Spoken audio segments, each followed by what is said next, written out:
Hey gang, welcome to Homemade Heroes. I am Jay, your GM player and guide. Today we are going to be getting into the session 0 for a solo adventure that is going to be set in a homebrew setting that I've created myself. I'm going to be using the Shadowdark system and with modifications from Solodark. This is my first time using Shadowdark. I've never played it before, I've never run it before, and so bear with me because I think we'll probably have a hiccup or two, but it'll be interesting to hear your comments and to see where this adventure goes. In today's video I'm going to be covering key elements from Shadowdark, Solodark, my modifications to these, the homebrew setting that I've created, and also a quick look at our two characters. So first, let's take a look at the key elements of Shadowdark that I think are going to be important for this solo actual play. When making checks, it's important to note that the characters are going to succeed on things that they're trained at, and there are a few key things that would indicate that a check is required when they're performing some kind of action.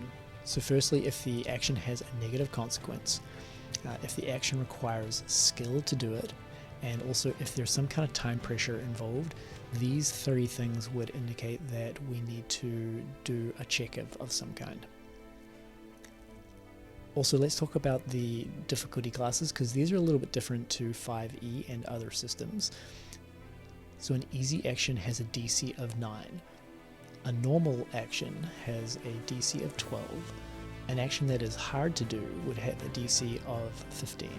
Then doing something that's extremely difficult would have a DC of 18. So these are going to be the difficulty classes that I'm going to be using as we go through the adventure. Luck tokens are pretty important as they are something that Solodark has modified from the original Shadowdark rules, and essentially a luck token allows a player to re-roll a roll that has been unsuccessful, but they then have to take the result of the second roll. We'll talk about this a little bit more in the Solodark section. In combat, the morale rules from Shadowdark are going to be a really important thing to consider, as often our two characters are going to be perhaps a little underpowered compared to a party of, say, 3 or 4 characters. So I think that morale will play a strong role at certain times. So I just wanted to take a quick look at what the morale rules in Shadowdark are. When enemies are reduced to half their number or half their hit points, if it's just a solo enemy, they need to make a DC 15 wisdom check, and if they fail that check, then they will flee from the battle. One final element from Shadowdark is the random encounters. Shadowdark calls for random encounters every so often depending on how dangerous the environment the characters are in. In an unsafe environment, that would be a check every 3 rounds. In a risky environment, that would be every 2 rounds, and then a deadly environment, that would be a check every single round. To check whether a random encounter occurs, I will be rolling a d6, and if the result is a 1, that means there is an encounter. There are a couple of other rolls related to random encounters. One is to check how close a creature is if a creature is part of that encounter. Another one is to establish what the creature is doing when the party encounters them. And then the third one is to decide what the reaction of the creature is if it's not immediately obvious when the party sees them and they see the party. I really like the nuance that these 3 tables provide for random encounters, as sometimes I think it's easy to fall into the trap of always coming up with an encounter that is immediately obvious what it is, and it's usually a hostile creature that is going to attack the party, or the party is going to need to attack. So I think that it's nice to have the ability to roll and randomly figure out what some more context for the situation, what is going to happen here. Let's move on to talking about the key elements of Solodark. I think the most important one, and the one to start with, is the Oracle. And I mentioned this in my previous video when I announced that I was going to be doing an adventure using Shadowdark and Solodark. But I think it is worthwhile to spend a little time on this here. I think it's one of the most important parts of Solodark. and it's essentially how we're going to answer closed questions. So questions that are either going to have a yes or no answer, and these are going to be situations that we're not sure about, information that we're not sure about, and we're wanting to establish the facts of the situation. So as you can see here, Solodark notes that you only want to ask plausible questions. Like ridiculous questions don't make sense, don't ask them. Try to frame the question in a positive sense. So asking if something is there rather than is something not there. Solodark also puts a limit on this. They suggest only 3 questions. So I think that's reasonable. I think it also depends on the situation. There might be cases when it's necessary to ask more than 3 questions, but I think it's probably unlikely. What I'm more likely to do is to ask 1 or 2 oracle questions and then go on and use the prompts to give more information to back up the answer I got from the oracle.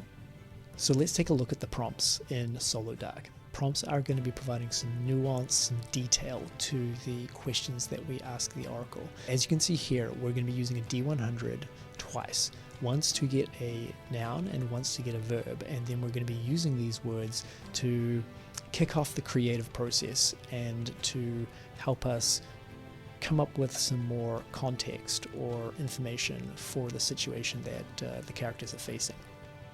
Let's get into a little bit more detail about the oracle.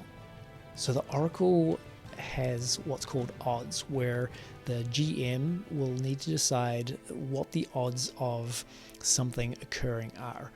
So there is unlikely or extremely unlikely. There are even odds, so 50-50 as it would be known as in Mythic, and there is likely or extremely likely. I will either give disadvantage for unlikely or extremely unlikely, or I would give advantage for likely or extremely likely, or it'll just be a straight roll with 1d20 if the odds seem even. When rolling the d20, a result of between 1 and 9 will mean that the answer is a no. A 10 is a twist, which in other words means something happens to change the situation, and then an 11, from an 11 to a 20 result will mean the answer is a yes. So if we do get a twist or roll a 10, that is going to mean that we're going to roll on the prompts table, and this is going to provide more information about like what the nature of that twist is.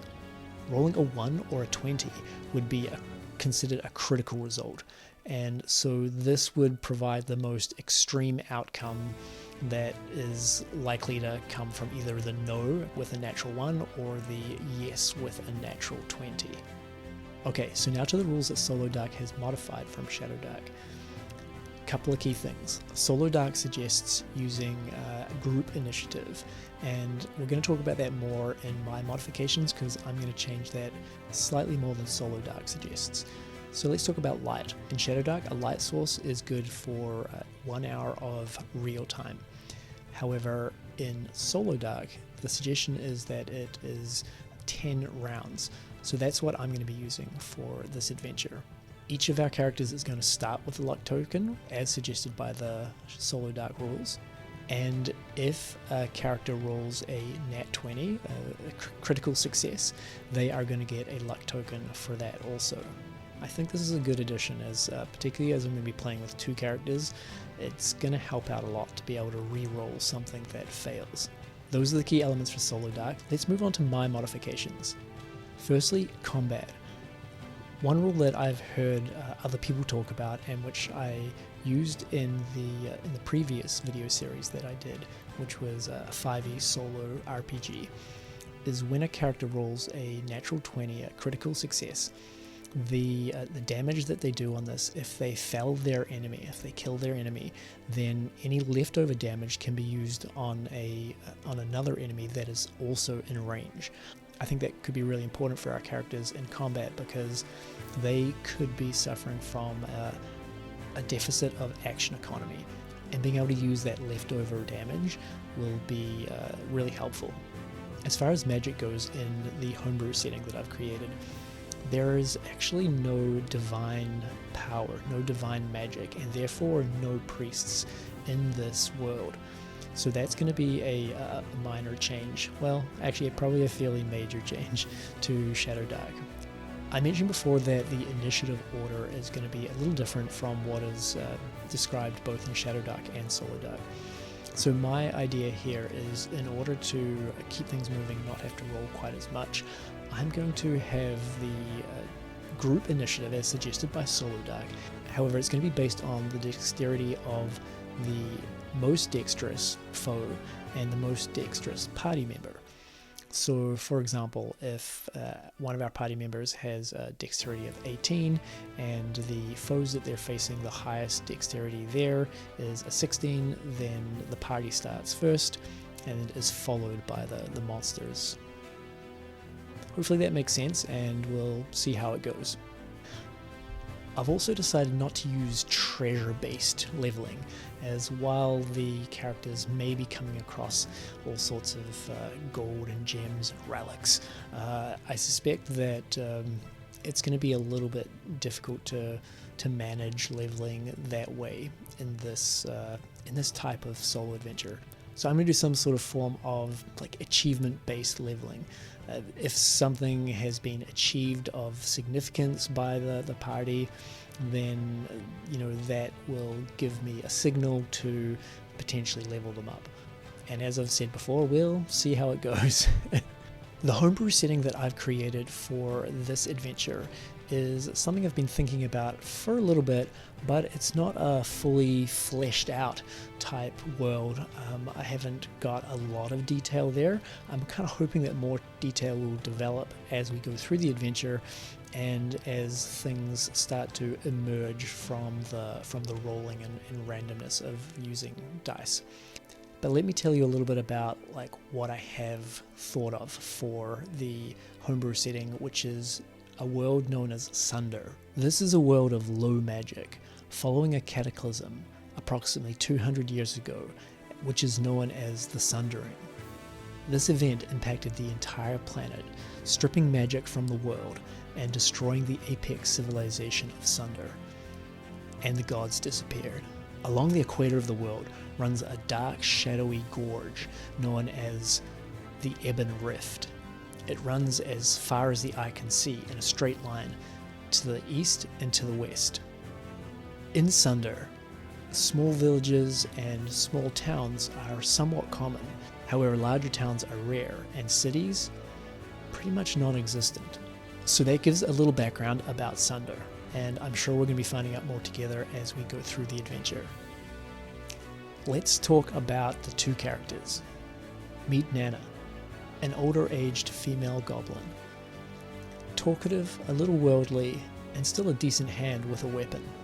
And here is Finistariel, a young male elf, sometimes known as Finn, but don't call him that to his face. He can be a little arrogant, but he's a thinker, and is hoping to become a spellcaster. So these are our two characters, and you'll be getting to see more of them really soon. I'm hoping to bring you the first video episode in the next week or so stay tuned. Thanks for watching, folks, and remember, please like and subscribe if you enjoy what I'm doing here, as it does really help. See you real soon.